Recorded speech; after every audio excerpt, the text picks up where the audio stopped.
I'm with Mark Labberton. I can't believe we're on the phone together like this so quickly. Mark, you just called me, and then 5 minutes later, we just said, let's just record a video to talk about the statement, which you were so quick to sign. Tell me, what are you thinking? Well, first, I have to just say, Raymond, any opportunity to talk with you is always one that I look forward to. And I've just been thrilled at the initiative that has unfolded through you and many others in the last few days that have crafted, I think, a very, very positive, helpful, justice-oriented statement that honors the immediacy of the crisis and the significance of drawing attention to it. So, I think it would be impossible for me to overstate just on a personal level the impact of Asians and Asian Americans on my own faith development and my own leadership development over many decades. So when I experience and see and have seen in our own campus and seen in our own vicinity of Southern California evidences of this kind of anti-Asian racism that's reflected in the way that people are responding to COVID-19, it just has to be called out, and it has to be called out for what it really is. And I'm just very grateful for the letter. I felt like it captured it very well and cleanly and clearly. And I was eager to sign it because it feels to me like, for so many different reasons, evangelicals should certainly be opposed to such a horrible form of racism, in part promoted by voices that should know better and should be very clear that they are not doing this. Unfortunately, that hasn't happened. And the recorded evidences in the last weeks of violent instances as well as verbal instances of injustice and racism about this is just really appalling. So I applaud what you're doing and was eager to be part of it. Yeah, it was like a significant group effort. There were so many people that have chipped in, from actually drafting the statement to helping with the social media rollout, to the resources that are coming on for the church and for educational institutions, as well as the people that are building out the website. And it was amazing to see everyone kind of come together, because I think for the whole people, Asian Americans across the whole country, were feeling something similar, and there was no rallying point. And so I was super encouraged that what we were trying to do got so much traction so quickly. I think it was within 3 days that we actually launched. We started talking about the statement, and then we finished the statement and then launched the statement. It was probably between 3 and 4 days. And so I haven't had any sleep for the last week for the weekend. But I'm just curious, like, what as you were reading it, you articulated some of the ways in which it was helpful, but why was it so compelling to you?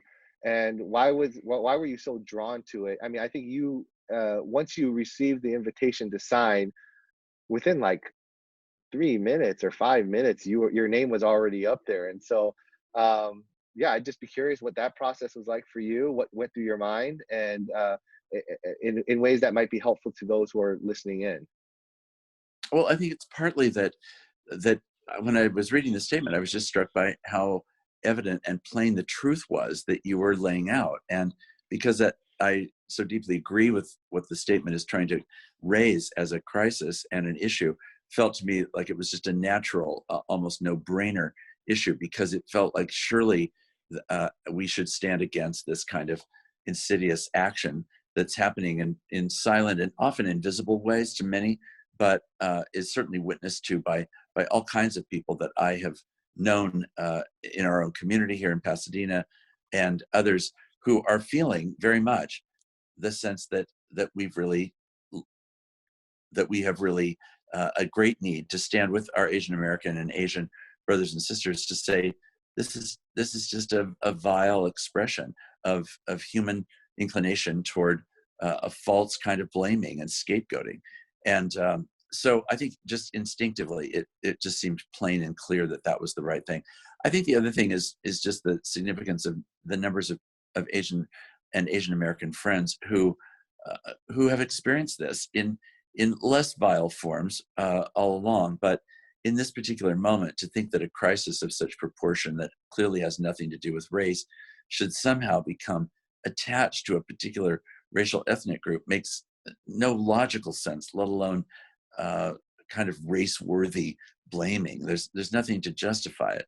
So if anything, especially now, and watching the way that so many Asian countries have done such an aggressive job of getting things more in control than we have yet been able to accomplish here, just, I think, challenges that kind of presupposition and suggests, well, really, we have as much or typically far more to learn, I would argue, from many, many Asian people and Asian American people and contexts and experiences than blame to give. So I was just naturally aligned, and out of the personal relationships, I felt such empathy for the kind of violation that people are experiencing.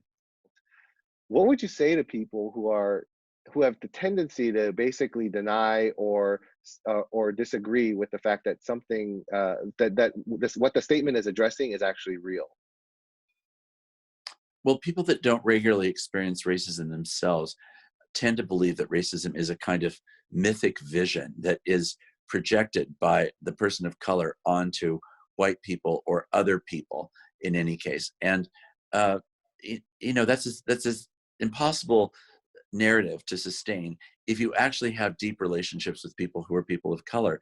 If you have those relationships, it's not only believable, it's completely believable, and it names and underscores a blindness that my own life gets to be able to avoid, because as a white person, in most contexts, I have an easier time of it than most other people, and certainly people of color. I remember it was when I was first in Berkeley, and there for what turned out to be a long time. But it was there that I began to experience the first most intense waves of racism. So here I am living in Alameda County, which is the most Asian country in all of America. And it has this very high Asian population. And it's also the neighborhood where this horrible anti-Asian racism was appearing.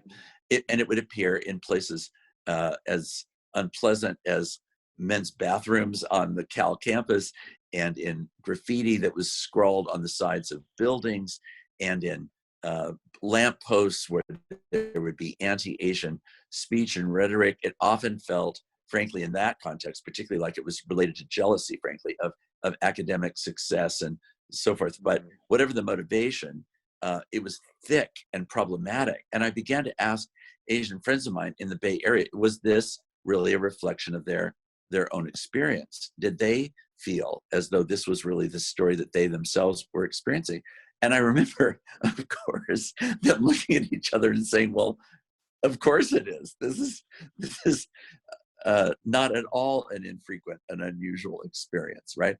And the longer I have been friends and in those relationships, the fuller and deeper I hope come to understand and see the insidiousness of this. And I think, as you say, partly because it's often been the case that Asian Americans have assimilated, quote unquote, to white culture more easily. It's, for many people, I think it feels much more invisible than other forms of racism, which are manifest in so many other directions with people of color, especially African Americans, but also certainly Latinos and other people as well. So yeah, it just felt like it became really clear. And I think it is inside the life of the church. And I remember this very distinguished Asian pastor who was on our staff in Berkeley, and we were wanting him to be in a particular role that would be a new part of his role at this church. He was deeply loved, highly respected, a person that that people really had known literally for decades. So we were asking him if he would expand his ministry in part to do more formal visitation of people that were shut in or in hospitals or whatever. And he was very hesitant to do this. This is a person who had one of the most servant hearts I can imagine. And eventually, in a private conversation, I said, I want to honor you, but I just am confused. Like, why would you not want to do this? He was silent for a while. And then he said, because I don't think that a lot of people who are in the hospital, in our church, or in the community are wanting to look up and see Asian eyes. I was just absolutely horrified and felt as though it was an expression of something that just simply would not have ever struck me as part of his experience or part of his perception of his experience, especially knowing, as I did, how universally loved and respected he was. And yet his perspective was, that's not really what's being sought. And that was extremely painful. And that is not a story that anybody makes up. You say that because your experience has taught you that that's the reality. And I'm going to believe their reality rather than my experience as a white person telling him what's real. That's foolishness. I don't know what it's like to be Asian, and I'm going to trust that his view, as slow to be given to me as it was actually the truth. That is a tragic story. I would be curious if you can frame that from a theological perspective. And so people will say, how do you get there biblically? How do you make that conclusion biblically? Not trying to be patronizing, but maybe a little bit snarky. For those who are listening in saying, okay, I need to be convinced that that's a biblical concept, to believe in the reality of the experiences that other people have because of their different racial experiences, or their different, even gender differences or whatnot. I'd be curious how you get there biblically. I think my view is more, how can you not get there biblically? So let me own that that's my own perspective on this. But I think it comes from many different things. I think it comes from the assumption that God has created all of us, and that all of us are equal bearers of the image and dignity and value of God's creative hand. The second thing is that it seems to me that God's desire was to demonstrate in the communion that he had with Israel, not an exclusionary interest, but an exemplary interest, a demonstration of saying, this is what deep communal dependency, faithfulness, etc. Finally, that becomes evident that God wanted to use Israel to be an example of a nation, just to be a light to the nations. So it was always out of this spirit of wanting to call people of every tribe and tongue and nation. When Jesus' ministry comes along in the Gospel of Matthew, you're only into chapter 4 by the fact that his public ministry has begun, and he begins his healings and proclamation of the presence of the kingdom of God. And by the time you come to the end of chapter 4, it's this polyglot gathering of people of so many different ethnic backgrounds and circumstances and every kind of disease, all gathered to Jesus.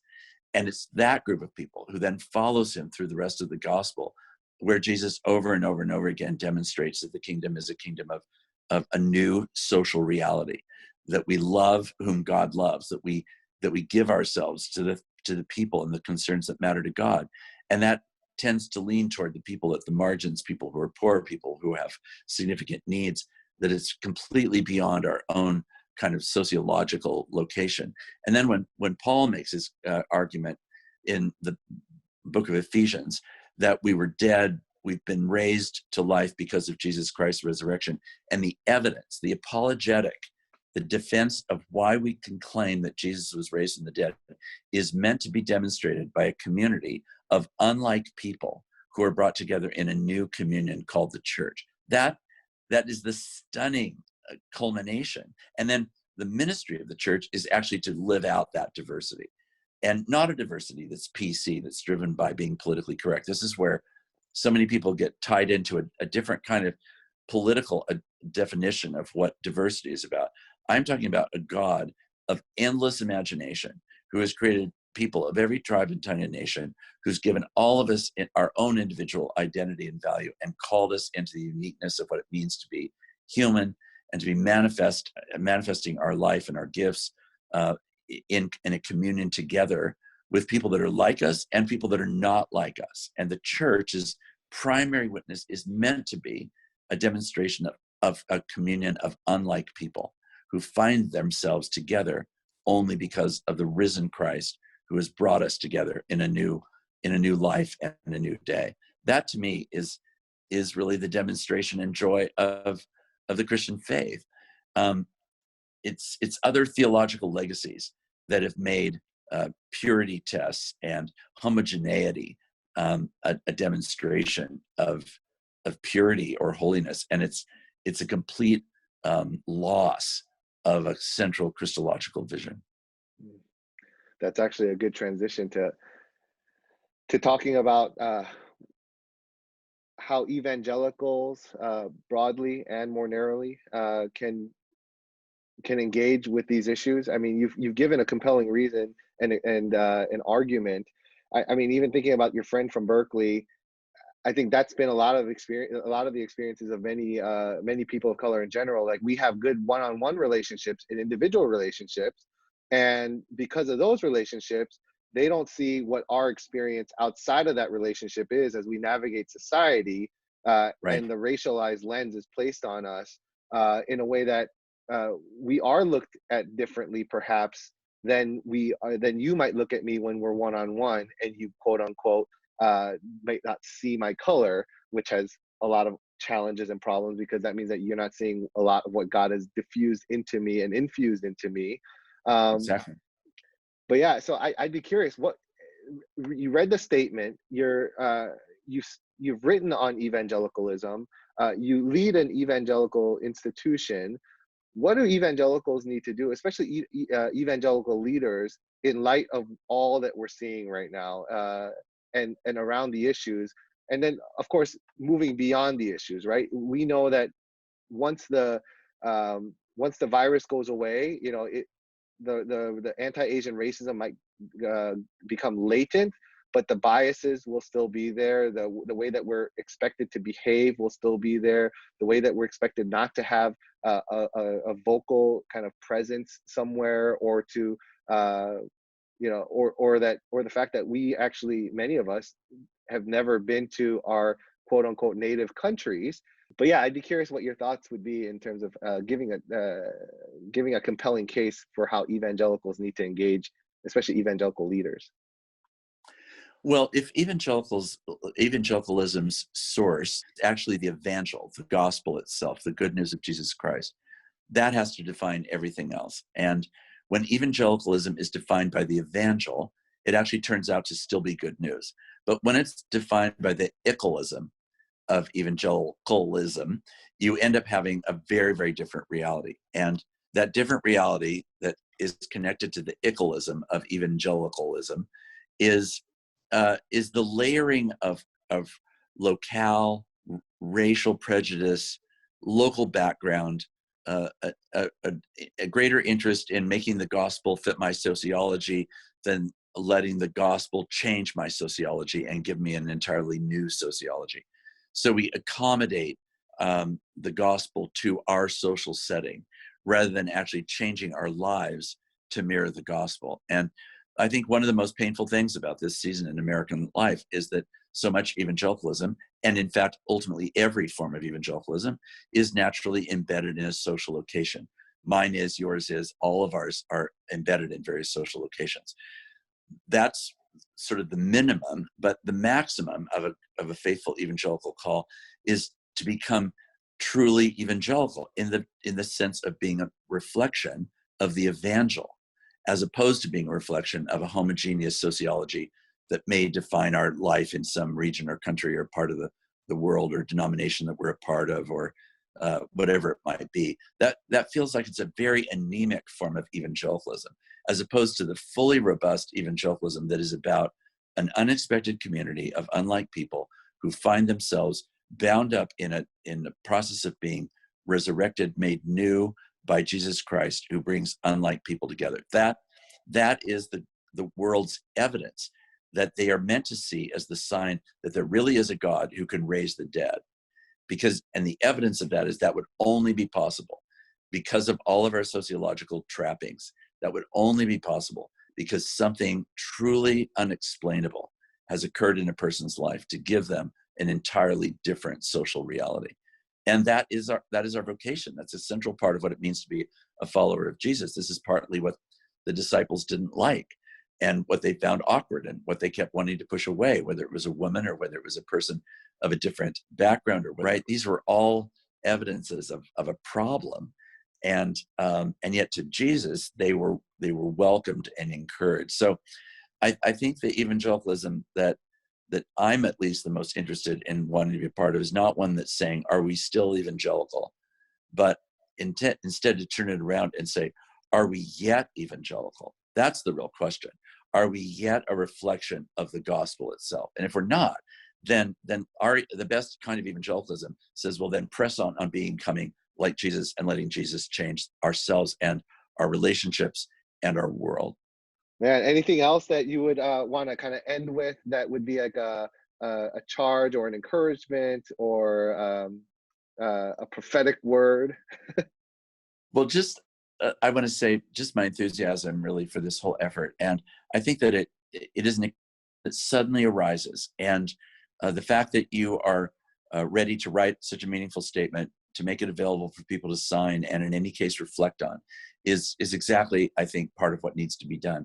I'm very encouraged by the leadership of Daniel Lee, who leads our own Asian American Center, and the significance of what he too is bringing to this conversation is really, really important. And I do think that it, especially in white culture, I think there is a even greater dullness to the issues of race that do lurk in many people's hearts and minds about this. And so I'm just really grateful that it's brought to the fore. And I have appreciated in this conversation what I too feel, which is that of course it has to be said, various forms of racism exist in relationship to many other people of color whose colors and backgrounds, identities may be shaped out of a very different sociology than yours as a Korean American, but wow, is pervasive. And this feels to me like this is the deep virus that has been with us forever. And the COVID-19 is an expression of a physical virus, but